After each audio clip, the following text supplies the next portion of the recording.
Anyways, being poor didn't stop my parents from spoiling my younger brother Pedro rotten. You see, Pedro was a genius. By the time he was 8 months old, he could say his alphabet and count to 100. By the time he was 2, he was doing mathematical equations and solving puzzles. Our baby is a genius. He's going to make us so proud. And what am I? Chopped liver? On my 5th birthday, instead of the princess house with the car and pool I wanted, Mom stitched me a doll from old clothes. We just don't have the money, sweetie. But Pedro received a brand new remote control car. Sweetie, we had to get Pedro something as well. That wasn't even the worst of it. Pedro was allowed to go to school, and I wasn't. My parents said it was because Pedro had a special gift, so they used all the money they had to send him to a private school for gifted children, and they couldn't even afford books for me to go to a public school. Life was so unfair. I felt so invisible. The only time my parents saw me was when they wanted me to do some chore around the house. Over time, I just got used to it. And since I couldn't read books to myself, or I didn't have a phone to watch videos, I started to sew to pass my time. Camellia, what did you do to my curtains?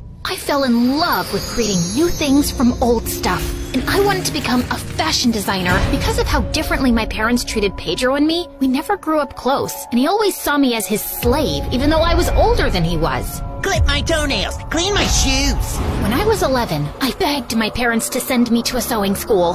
Mom, Dad, I deserve to be able to follow my dreams too. They don't have the money to send you to some stupid sewing school when they're going to send me to the most prestigious college in the country. I'm sorry, Camilla, but we have to support the child who has greater potential and will make the family proud. With that, Mom and Dad just walked away as Pedro stood there with a stupid smirk on his face. Oh, I wanted to smack him hard. It was then that I decided I'd do whatever it took to get myself into a sewing school. I tried to get a job, but nobody wanted to hire an 11-year-old, not even as a clown for a birthday party. When I was 13, things looked as though they were turning around, and I finally landed a babysitting job. But when my parents found out that I'd been neglecting household chores because of it, they were furious. I was grounded for 2 months, and Dad tore up all my designs that I had stuck on my bedroom walls over the years. I was devastated, but a tiny part of me refused to give up. I had to be smart. This time, when I drew, I hid my drawings under the floorboards of my bed, and when Mom sent me to the supermarket, I'd pass by the wishing fountain and take all the coins. Don't give me that judgmental look.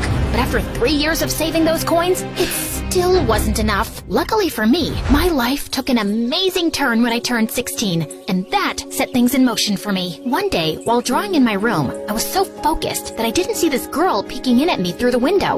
Wow, that looks amazing! Ah! I toppled out of my chair and fell to the ground. The girl then did a backflip through my bedroom window and came in.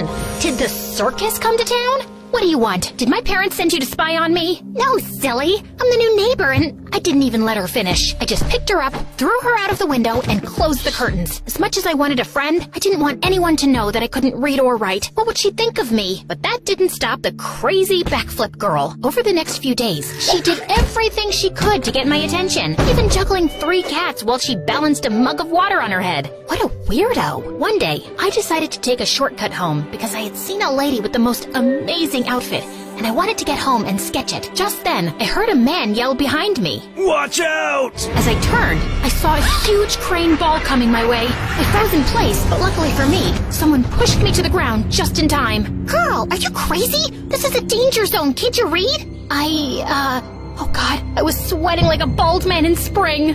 Can you read? I sighed heavily and shook my head.